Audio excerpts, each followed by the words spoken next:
Truth be told, Chapter 3. Dreaming bigger than my environment. Some of us were born into places where dreaming felt like a luxury, like something other people got to do, but not you. I remember being that little black girl sitting on the porch, staring at the skyline, thinking, there's gotta be more to this. I didn't have the language for it at the time, but I knew deep in my bones that I was made for something bigger. I just didn't know what or how, or even how I was going to get there. Growing up in a project surrounded by survival mode, people didn't really talk about much, their daily lives, didn't talk about purpose, hopes, or dreams. They talked about making it through the week.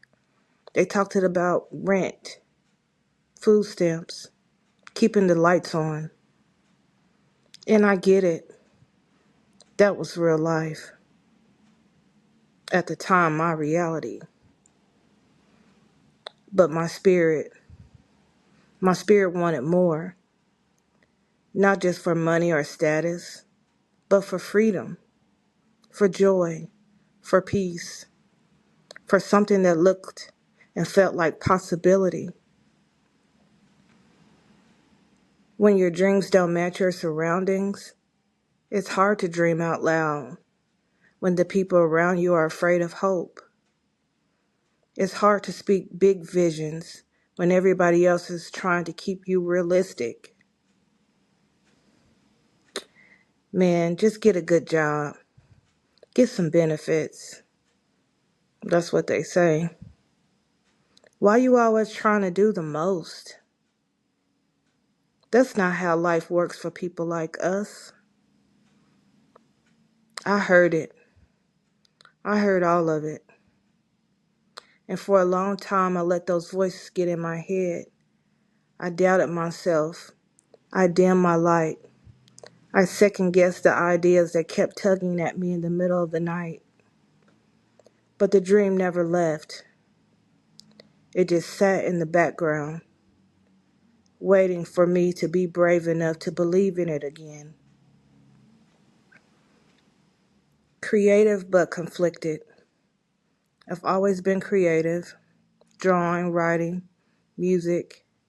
It all came naturally to me.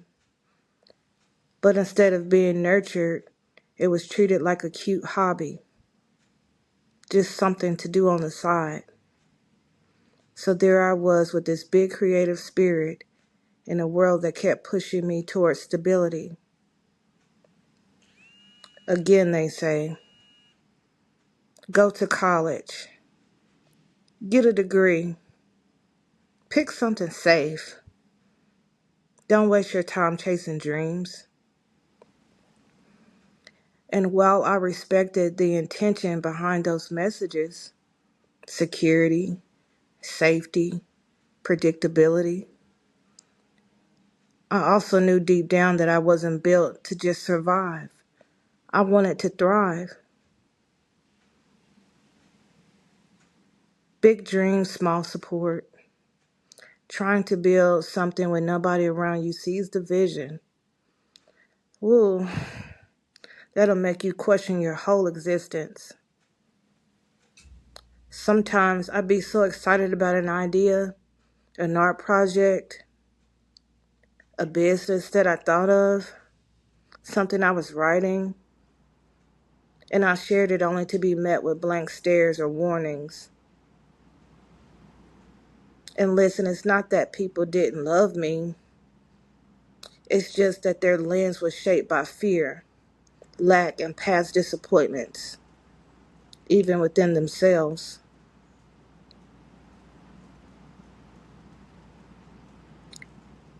Even though their kind of love was very different for me, and in many ways, it was a struggle to understand. But those are the things that they were taught in their generation. They couldn't see it because they never seen it work before. But I had to learn. Just because they don't see it doesn't mean it's not real. Sometimes the dream is your assignment, not theirs. Choosing myself anyway. I had to decide, was I going to let my environment shrink me?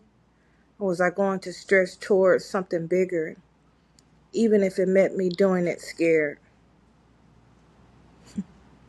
Spoiler alert, I chose me.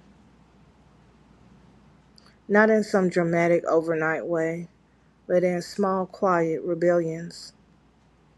Choosing to create when nobody asked me to. Believing in my gifts even when that didn't pay the bills yet. Speaking life over my vision even when I wasn't the only one who believed in it.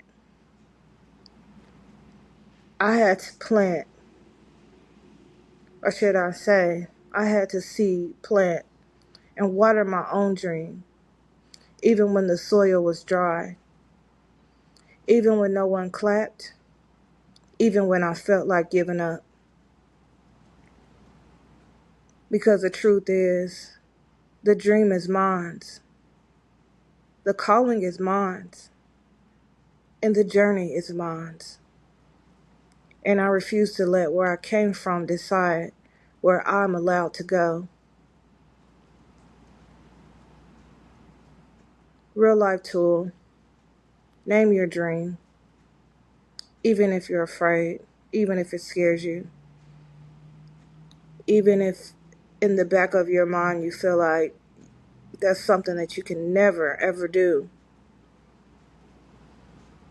Sometimes we downplay our dreams because we're afraid we won't reach them. But shrinking your dream doesn't make it more achievable. It just makes you resentful. So let's get bold. I tried this. What have I always wanted to be or create before the world told me to be practical? And write that down. Also write, what dream keeps me showing up in my heart, no matter how many times I try to ignore it? Also write, what's one small step I can take toward that dream this week?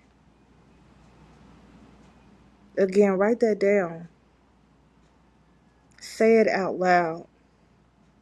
Give it breath, give it air. You don't owe anyone an explanation. You only owe yourself permission.